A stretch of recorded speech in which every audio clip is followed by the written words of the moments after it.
오늘 우리가 함께 나눈 말씀 슬픔이 변하여 기쁨으로 라는 제목으로 우리 예레미야 31장 10절로 14절의 말씀을 함께 나누기 원합니다. 하나님, 오늘도 이 귀한 말씀으로 하나님이 주신 그 기쁨과 즐거움을 받기 원합니다. 아버지, 이 말씀이 우리의 심령 가운데 잘 박히게 인도하시고 새겨지게 인도하시고 이 말씀 때문에 하나님의 그 사랑 때문에 하나님의 그 놀라운 은혜 때문에 우리의 삶이 늘 기쁘고 즐거울 수 있도록 인도하여 주시옵소서. 부족한 영감 주시고 하나님의 영광만이 드러나게 인도하여 주시옵소서. 예수님의 이름으로 기도합니다. 아멘. 할렐루야. 아멘. 오늘도 우리의 삶 속에 하늘로부터 임하는 큰 기쁨과 즐거움이 가득하기를 축원합니다. 아멘. 오늘 우리가 함께 보는 말씀은 바로 기쁨에 대한 말씀이에요. 기쁨. 성경에서는 성령의 열매 중에 희락이라고 말합니다. 자, 여러분 질문합니다. 이 세상을 살아가는 사람이란 누구나 관심사라는 것이 있습니다. 여러분들도 특별히 관심 갖는 것들이 있는지요? 아들, 딸들 관심이죠? 손자, 손녀들 관심이죠? 사업하는 분들은 어떻게 하면 사업이 잘 될까? 관심 갖습니다. 바로 이렇게 특별하게 관심 갖는 것들 말이죠. 물론 건강이 약한 분들은 건강하면 좋겠다. 그렇죠. 이거 특별한 관심입니다. 2000년도 초반 대한민국의 문화를 이끌었던 관심사들이 있습니다. 월드컵. 그렇죠. 월드컵은 대한민국의 아주 지대한 관심사, 초유의 관심사였어요. 월드컵 진짜 대단했습니다. 2002년도 대한민국 축구 대표팀이 월드컵 대표팀 한국 역사상 처음으로 월드컵 4강에 진학을 이뤘죠. 대단했죠. 저는 그때 미국에 있었어요. 미국에 있었는데 저절로 우리 한국팀이 이기는 모습을 보면 저절로 박수가 쳐졌습니다. 놀라운 일이 있었어요. 저는 그때 결혼을 했습니다. 월드컵이 한참 진행되었던 바로 6월달에 결혼을 했어요. 월드컵 대단하죠. 근데 또 2000년대 초반에 한국을 이끌었던 그 단어가 있어요. 문화가 있어요. 뭐냐? 세계 곳곳에서 한국의 대중문화가 인기를 끌었죠. 바로 이거예요. K-드라마, K-팝. 여러분 BTS 알죠? BTS는 누구나 다 알아. 젊은 사람들 뿐만 아니라 나이 많은 권사님들 BTS가 누구쯤인지 다 알아요. 근데 한국 사람뿐만 아니라 전 세계 사람들이 BTS가 누군지 다 알아요. 이게 대단한 겁니다. 한국 문화뿐만 아니라 전 세계 문화를 이끌었던 거죠. 이외에도 한국 전자제품이며 자동차 이런 것들은 세계 최고 정상의 자리까지 올라갔습니다. 또 한 가지 생각하게 되는 것은 이렇게 좋은 부분이 있는 반면 최고이며 놀라운 부분이 있는 반면 이와의 반대의 경우도 있을 수 있다는 사실입니다. 그렇죠. 이 비슷한 시기에 한국에서 유행했던 나쁜 단어가 있습니다. 뭐냐? 바로 이거예요. 루저라고 하는 단어예요. 루저라고 하는 이 단어의 원래 뜻은 뭐죠? 영어인데 패배자, 실패자, 손해보는 사람 이런 뜻이에요. 루저. 이게 왜 문제가 됐느냐? 한국의 한 텔레비전 방송에서 젊은 여대생이 딱 나왔어요. 여대생이 나와서 이 여대생이 자기 이상형을 말하는 거예요. 저는 키 큰 남자를 좋아합니다. 그러면서 그 뒤에 한마디를 붙였어. 뭐냐? 키가 180cm가 되지 않는 사람은 루저예요. 딱 이렇게 말하는 거야. 어머나 세상에. 이게 말이 됩니까? 키가 작다라고 해서 인생의 패배자라고 이 여대생은 딱 정의를 해버렸어. 이 말은 이 당시에 젊은이들뿐만 아니라 사회에 적지 않은 충격을 주었습니다. 이상하죠. 그냥 한마디를 했을 뿐인데 이 한마디 그 여자의 개인적인 생각을 말했을 뿐인데 그 한마디가 사회적으로 큰 반향을 일으켰어요. 이유가 무엇일까? 그냥 한 사람이 한 말이지만 사실 그 사회 전반적인 생각이 그렇다라고 하는 이 생각이 그 사회의 가치관이 그 단어 속에 숨어져 있었기 때문에 그래요. 이게 그 여대생 혼자만의 생각이 아니라 이상의 사회적인 분위기 흐름이 그렇게 가고 있었다라고 하는 거예요. 그리고 이 루저라고 하는 이 단어가 한국의 유행어처럼 퍼지기 시작을 했습니다. 뭘 조금만 잘못하면 아우 너는 루저야, 너는 실패자야, 이런 것들이 너무 만연한 그런 사회가 되어버렸습니다. 우리의 조국 대한민국은 옛날에 그 일제 침략 이후에 6.25라고 하는 전쟁을 겪으면서 나라가 정말 못 사는 나라가 되었습니다. 당시에 대한민국은 세계 최대의 빈민국이었습니다. 가장 가난한 나라였습니다. 그렇지만 잘 살아보자라고 하는 그 생각을 갖고 모두가 열심을 다해서 일을 했죠. 그래서 이제 한국은 세계에서 그 유래를 찾아볼 수 없는 가장 짧은 시간 동안에 세계 최대 빈민국에서 엄청난 발전을 선진국으로 탈바꿈을 했습니다. 대단한 나라죠.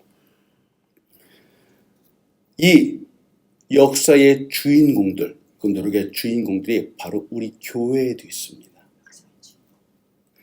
여러분, 바로 여기 계신 권사님들, 집사님들, 장로님들이 그 젊은 시절에 한국에서 피땀 흘려서 노력한 결과가 지금 이제 대한민국이 된 겁니다. 여러분들의 노력 때문이에요. 여러분들의 노력 때문이에요.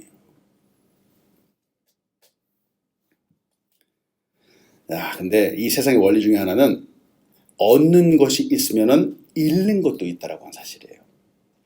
한국은 잘 살게 되었습니다. 아주 단기간 안에 잘 살게 되었습니다. 돈도 벌게 되었고 가난에서 벗어나게 되었죠. 이것이 얻는 것이라면 잃게 된 것이 있습니다. 바로 기쁨을 잃어버린 나라가 되었어요. 기쁨을 잃어버린 나라. 영국의 저널리스트 다니엘 튜더라고 하는 사람이 한국에 잠깐 동안 머물렀어요. 그러면서 그 사람이 한국을 다 경험하면서 느낀 그 감정을 책을 담아서 책을 내었어요. 책에서 이렇게 말하는 겁니다. 세계적인 수준의 경쟁력을 갖춘 경제 대국을 만들기 위해 대한민국은 모든 것을 여기에 집중했는데 그에 따른 대가 또한 당연히 지불해야 했다. 그 대가는 무한경쟁이라고 하는 강박이었다. 경쟁은 먹고 살만 해줘도 계속됐다. 무슨 뜻이 이해되시죠? 다니엘 튜더, 그 책 제목이 기적을 이룬 나라, 기쁨을 잃은 나라라는 책 중에서 한국은 어느새 루저라고 하는 그 단어가 만연한 사회가 되어버렸어요. 잘 살게 되었는데 모두가 잘 살게 되는 게 사실인데 그 중에서도 기준을 하는 거예요. 웬만큼 잘 살지 못하면 그냥 루저가 되어버린답니다. 그래서 무한 경쟁, 이 기준, 사람들이 말하는 이 기준을 넘어서기 위해서 끊임없이 노력하는 거예요. 이미 잘 살게 되었는데 더 잘 살기 위해서 노력하는 나라가 되어버렸다는 거예요. 자, 이렇게 살다 보니까 뭘 잃어버렸을까요? 기쁨을 잃어버렸어요. 얼굴에 웃음기가 사라졌어요.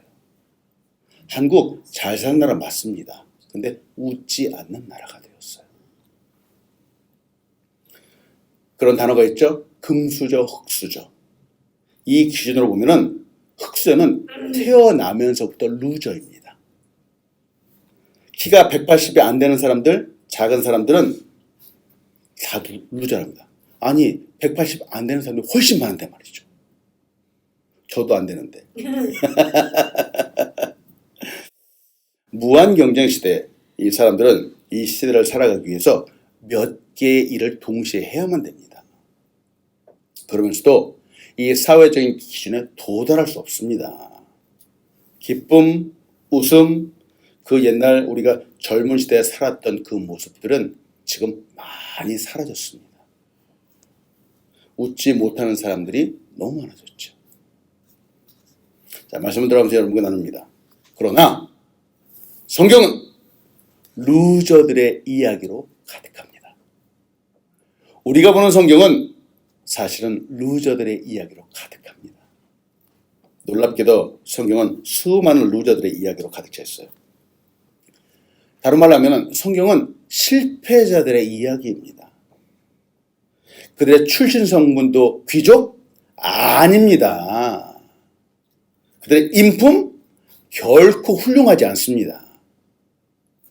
그들의 재산 금수저라고요? 아이고, 나중에 부자가 된 사람 많았지만 처음부터 부유함을 갖고 태어난 사람도 그렇게 많지 않았습니다. 그런데 성경의 이야기들을 보십시오. 거기 나온 등장 인물들을 보십시오. 다 그런 사람들의 이야기입니다. 왜? 하나님께서 바로 이 루저들에게 관심을 갖고 계시기 때문에 그렇습니다. 여러분, 제가 가끔가다 말씀드리면서 우리 승리합시다, 이깁시다 이렇게 말씀드리잖아요. 성경에 나와 있는 그 사람들은 그 시작 자체가 진짜 루저인데 말이죠. 그러나 인생을 마칠 때로 루저로 마치지 않았습니다. 인생을 마칠 때는 바로 승리자, 이기는 사람으로 인생을 마친 겁니다. 그래서 제가 여러분에게 계속 끊임없이 도전을 하는 거예요. 우리 인생을 승리합시다 라고 말하는 거예요. 아멘. 빌 게이츠, 마이크로소프트를 창업한 빌 게이츠가 이렇게 얘기했어요. 가난하게 태어난 것은 당신의 잘못이 아니지만 가난하게 죽는 것은 당신의 책임이다 라고 말하는 거예요. 공감되시죠? 네. 여러분, 우리는 얼마든지 부유하게, 꼭 물질뿐만 아니라 우리의 심령, 마음도 풍요롭게 이 인생을 마감할 수 있습니다. 미국과 미국인들을 제일 우습게 본 사람은 영국의 왕이었던 조지 3세입니다. 그도 그럴 것이 미국이 옛날에 영국으로부터 독립을 선언했을 때 미국의 그 인구는 영국 인구의 3분의 1 정도에 불과했습니다. 더군다나 미국은 제대로 된 군대도 갖추지 않았을 때입니다. 근데 반면에 그때 영국은 7년 전쟁을 통해서 유럽과 북미, 인도 등의 세계에서 프랑스를 꺾은 후였기 때문에 영국은 엄청나게 막강한 군사력을 갖고 있었을 때입니다. 근데 1776년 7월 미국의 독립을 선언했어요.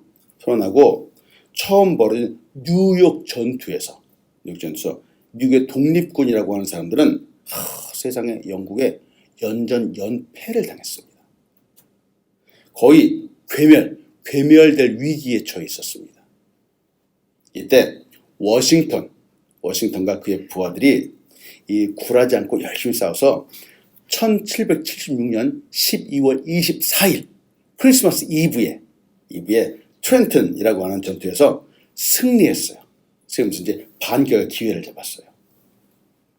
그리고 5년 동안 끊임없이 영국과 전투를 했어요. 그러다가 1781년 요크타운 전투에서 결국은 영국의 항복을 얻어내게 되었습니다. 드디어 미국이 독립국이라고 하는 온전한 기초가 딱 세워진 때예요. 그래서 저는 이 말을 좋아합니다. 영어 속담에 이런 말이 있어요. 마지막에 웃는 자가 최후의 승자이다. 여러분, 중간에 작은 성공했다고 자만하지 마십시오. 진짜 승자는 누구예요? 마지막에 웃는 사람이에요. 마지막에. 중간중간 작은 성공도 있고 실패도 있습니다. 시작했다고 모든 것들이 쭉 잘 되지 않습니다. 모두 승리하지 않죠. 그러나 이런 작은 것들에 일희일비하지 않는 거예요. 흔들림 없이 목표를 향해 가는 것이죠. 승리는 최후에 웃는 사람의 것입니다. 때문에 여러분, 인생의 최후에 승리하는 우리 한 사람 한 사람 되길 축원합니다. 아멘. 성경 믿음의 조상들 보면은 여러분 보십시오. 이삭의 아들은 둘이 있었죠. 바로 에서와 야곱입니다. 에서는 장자였습니다.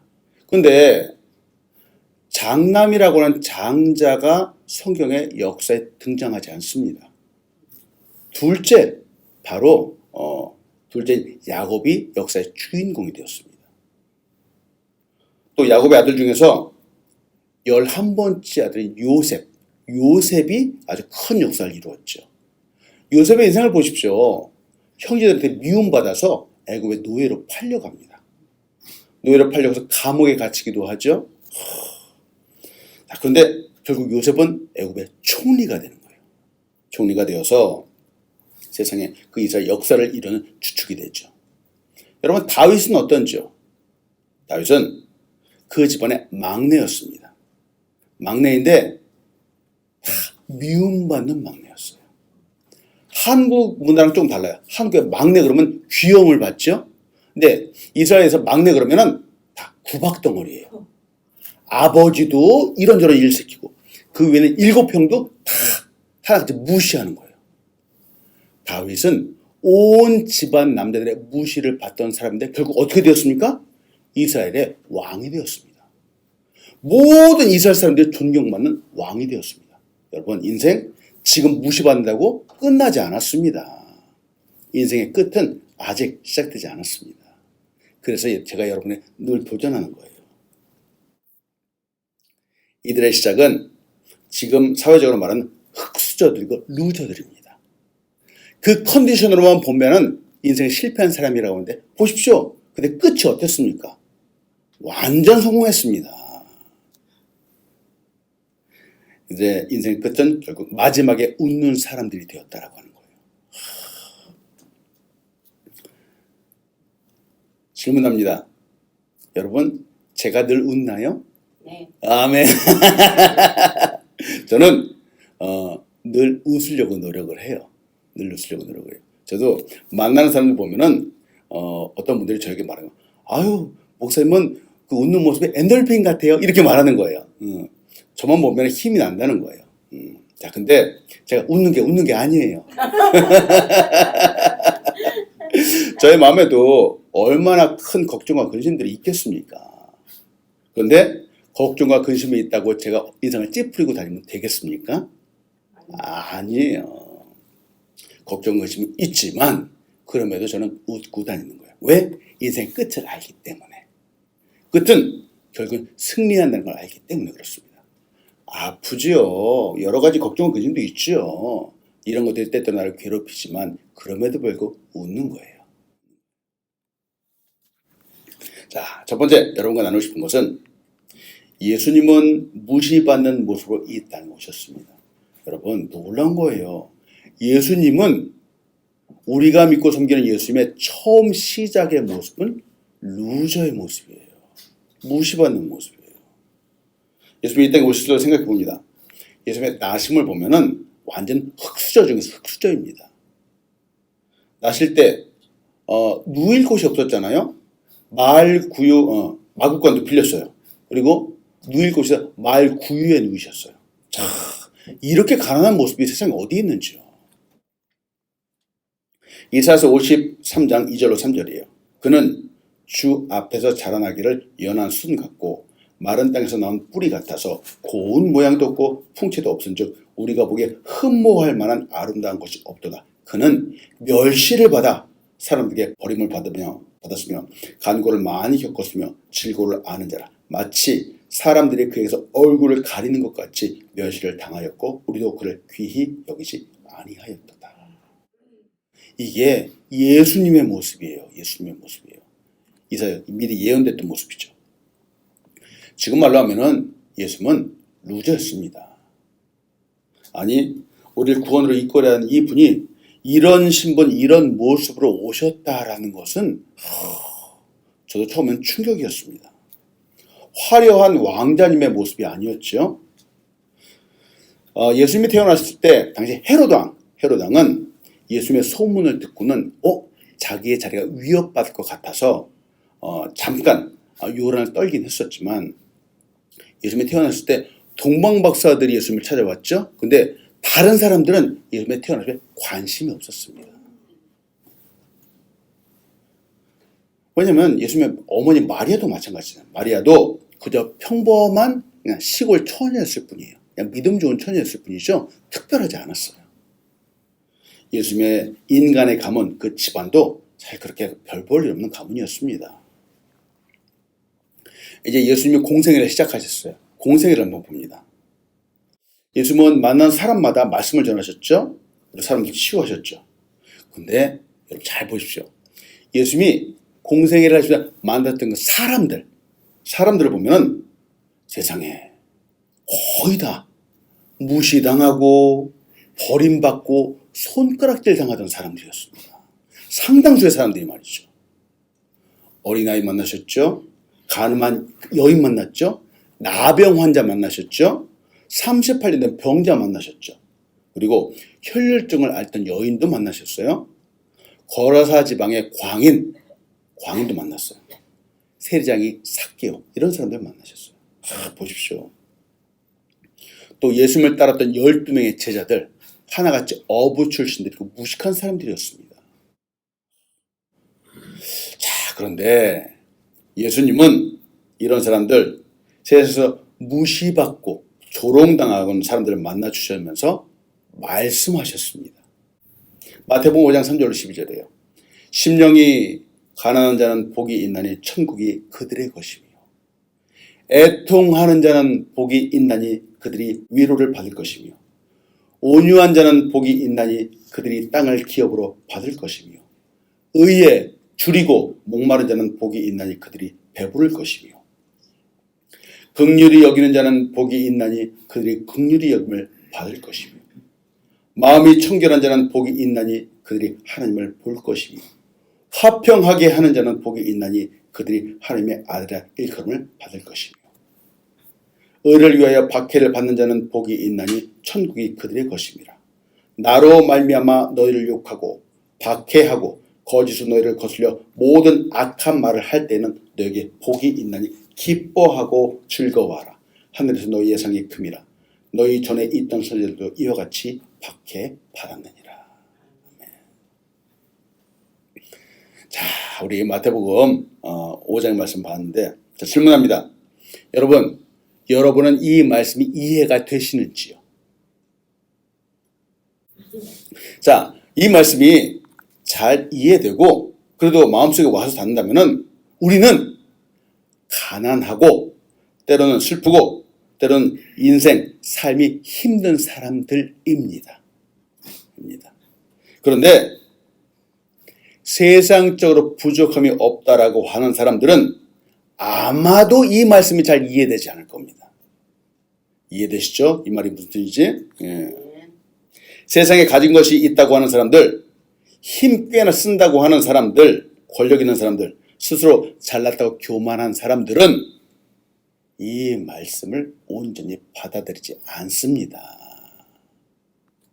오히려 이 말씀을 무시합니다.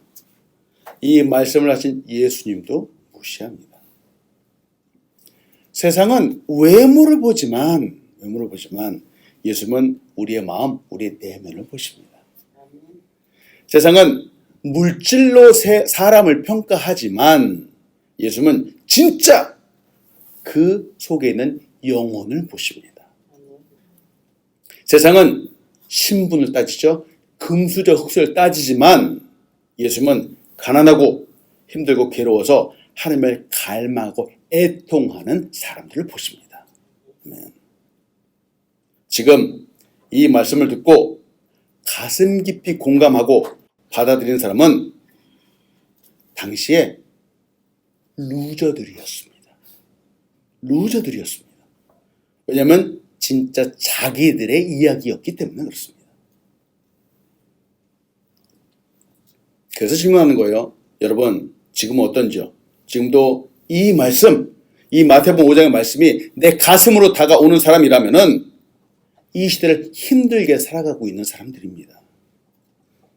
하나님이 없으면 안 된다고 기도하는 사람이고 하나님 도와달라고 매달리고 간구하는 사람들입니다. 아멘. 여러분, 그래서 우리의 마음은 늘 하나님께 함께 있어야 돼요. 아멘. 하나님은 하나님을 찾는 사람에게 복 주시는 분입니다. 자, 두 번째 같이 나누고 싶은 것은 하나님은 우리의 슬픔을 기쁨으로 바꿔주시는 분입니다. 아멘. 성경에서 우리에게 말하고 있는 하나님은 바로 사랑의 하나님입니다. 그 말은 하나님은 우리 인생을 불쌍히 여기시고 복을 주기 원하시는 분이라고 하는 뜻입니다. 자, 그런데 이 하나님을 가장 무시했던 사람들이 사실은 이스라엘 사람들입니다. 이스라엘 사람들은 말이죠, 틈만 나면은 하나님 버리고 우상을 섬겼습니다. 하나님 말씀 잘 따르지 않았습니다. 하나님 외면했죠. 그러나 하나님은 하나님께 돌아오는 사람들, 하나님을 섬기는 사람을 용서하시고 다시 받아주시는 분이죠. 이전에 죄를 지어서 잠깐 하나님을 떠났지만 그럼에도 불구하고 진심으로 회개하고 돌아오는 사람이라면 하나님은 언제든지 두 팔 벌려서 다시 환영해 주시고 받아주시는 분이 바로 우리 하나님이십니다. 아멘. 예레미야서 31장 10절로 12절이에요. 이방들이여 너희는 여호와의 말씀을 듣고 먼 섬에서 전파해 이르기를 이스라엘을 흩으신 자가 그를 모시고 목자가 그 양떼에게 행합지 그를 지키시리로다. 여호와께서 야곱을 구원하시되 그들보다 강한 자의 수는 속량하셨으니 그들이 와서 시온의 높은 곳을 찬송하며 여호와의 곧 곡식과 새 포도주와 기름과 어린 양의 때와 소의 때를 얻고 크게 기뻐하리라. 그 심령은 물된 동산 같겠고 다시는 근심이 없으리로다 할지어다. 예레미야서는 예레미야 선자의 이름을 따서 붙여준 성경입니다. 예레미야 선지자가 있었어요. 눈물의 선지자라고 하는 별명이 붙여지기도 했는데요.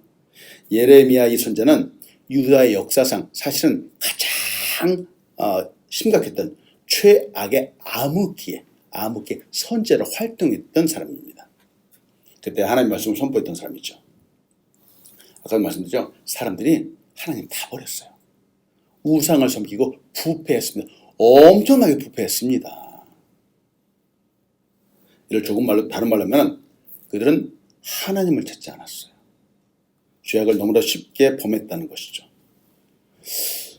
여러분, 정말 자녀를 사랑하는 부모라면은 이렇게 죄악에 빠져 있는 자녀들을 그냥 내버려두지 않습니다. 하나님은 이들을 심판하셨어요. 바로 바벨론에 의해서 남유다가 멸망을 당하게 되었죠. 무려 70년이라는 긴 시간 동안에 포로로 잡혀서 있게 되었습니다. 깨달았으면 좋겠어요. 그러나 하나님은 이들을 영원히 거기 놔두시는 분이 아니에요. 회복하기 원하셨어요. 치유하기 원하셨어요. 우리 옛날 한국말에 입에 쓴 약이 몸에도 좋다라고 하는 말이 있어요. 그렇죠? 저도 어린 시절 아주 쓴 약을 한두 번 먹어본 기억이 있습니다. 얼마나 쓴지 세상에 그 한 모금 먹으면 너무 몸소리가 쳐지는 거야. 아주. 그런 쓴 약이 있어요. 근데 입에는 그만큼 쓴데 몸에는 효과가 좋답니다.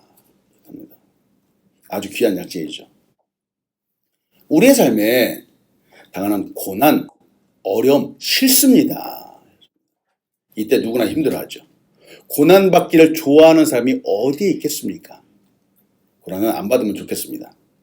그런데 어떤 때는 정말 입에 쓴 약을 먹어야 하는 것처럼 어떤 때는 우리의 인생에 고난이 꼭 필요합니다.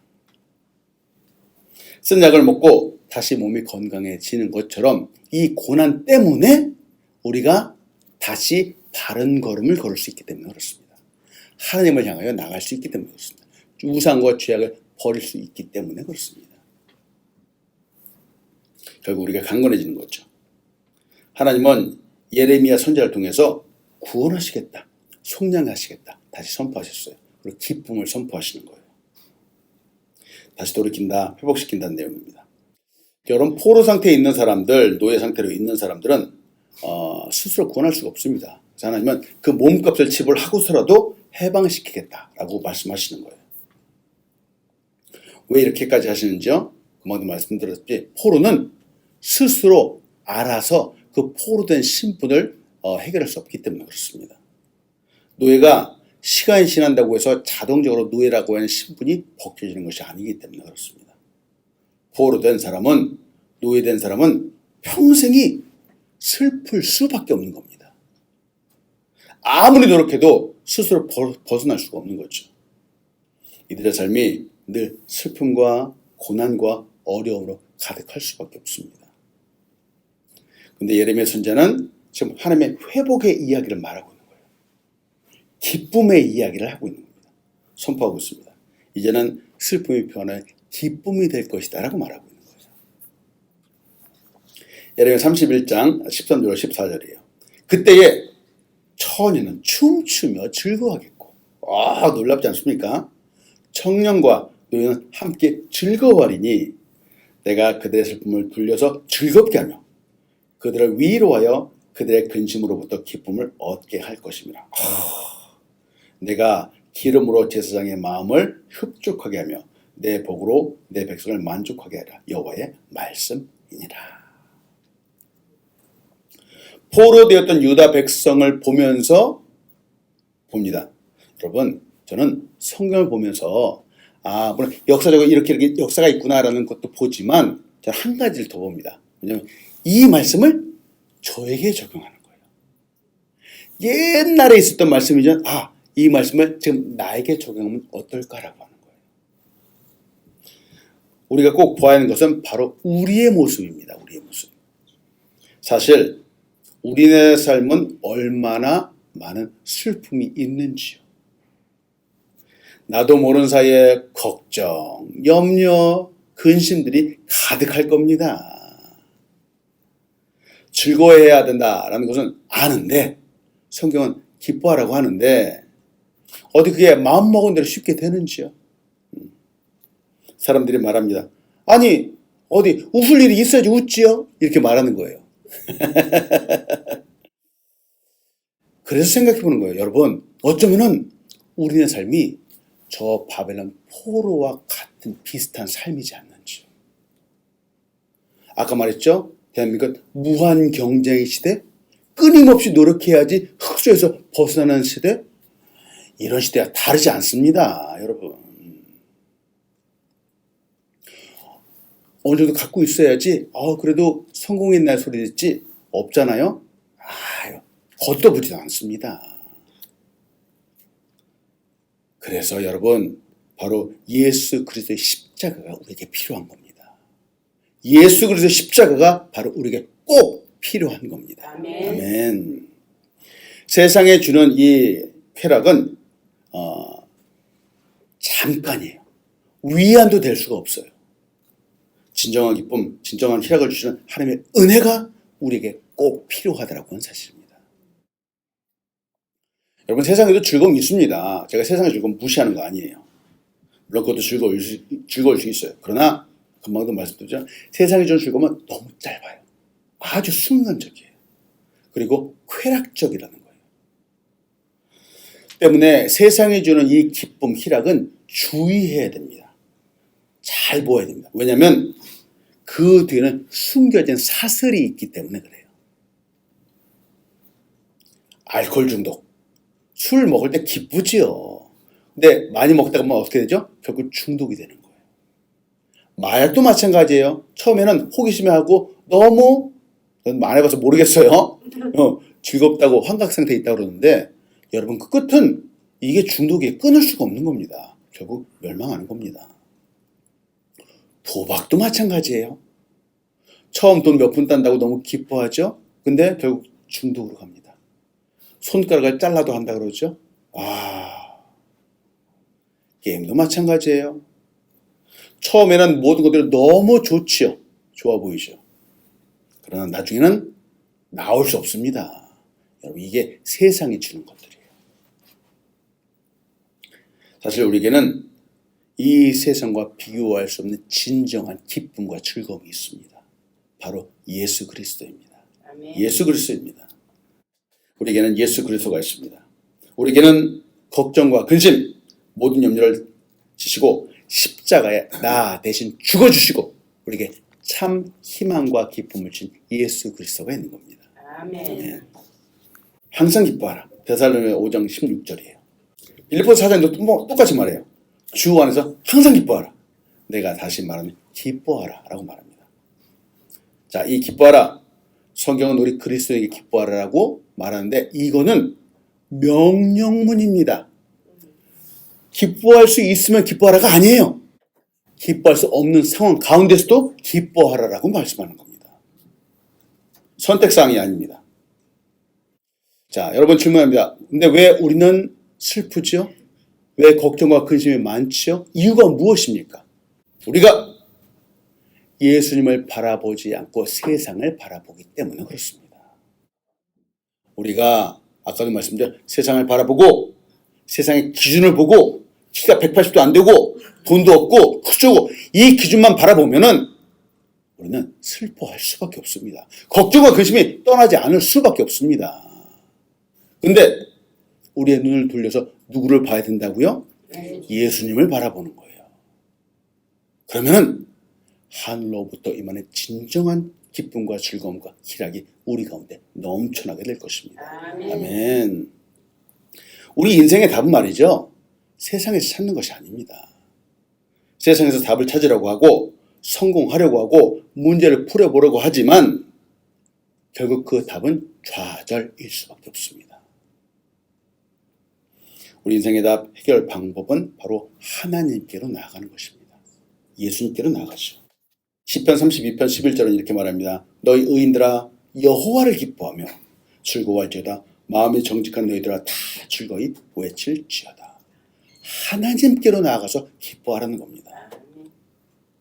우리는 여호와 하나님을 기뻐하는 사람들입니다. 우리는 주 안에서 기뻐하는 사람들입니다.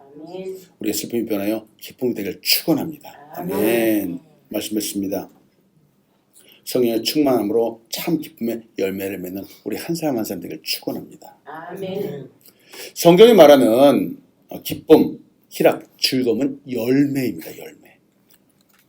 그리스도인이 이 땅에서 맺어야 하는 열매라고 하는 거예요. 그러나 아까도 말씀드렸어요. 우리가 세상만을 바라보면 이 열매를 맺을 수 없습니다. 기쁨의 열매, 희락의 열매가 아니라 고난과 슬픔의 열매예요. 쓴 뿌리의 열매예요. 참. 세상에는 걱정과 근심과 염려가 끊이지 않기 때문에 그렇습니다. 앞에서 말씀드린 것처럼 세상의 기준으로 볼 때 우리는 루저가 될 수 있습니다. 흙수저요, 죄인일 수밖에 없습니다. 180도 안 되는 사람들이 너무 많습니다. 그러나 십자가 앞에선 모두가 다 회복되는 사람들입니다. 아멘. 모두가 승리자가 되는 사람들입니다. 아멘. 결국은 모두 금수저이죠. 예수님이 십자가에서 이 세상의 기준을 다 멸하셨기 때문에 그렇습니다. 이렇게 예수님과 더불어 살아가는 사람들이라면은 이 세상의 기준이 아니라 바로 하나님의 은혜의 기준으로 살아가는 것입니다. 때문에 언제나 기뻐할 수 있습니다. 항상 기뻐할 수 있죠. 여러분, 끝으로 말씀드려요. 어제의 죄책감, 무능함, 좌절, 미움 다 벗어버리십시오. 아멘. 세상의 기준으로 그것 놓고 고민하지 마십시오. 실패 다 버리십시오. 이제는 예수님 안에서 성공만이 기다리고 있습니다. 아멘. 승리만이 기다리고 있습니다. 오늘도 한 사람 한 사람 예수님 때문에 승리를 선포하며 나가는 사람 되길 소원합니다. 아멘. 아멘. 기도하겠습니다. 하나님 감사합니다. 오늘도 우리에게 귀한 말씀 주시고 좌절하지 않고 예수님 바라보면서 다시 한번 일어설 수 있도록 인도하시네 감사드립니다. 우리 귀한 한 사람 한 사람 성령의 충만한 열매, 기쁨의 열매, 희락의 열매를 맺으면서 이 세상을 결국은 성공하는 사람 될 수 있도록 인도하여 주시옵소서. 예수님의 이름으로 기도합니다. 아멘.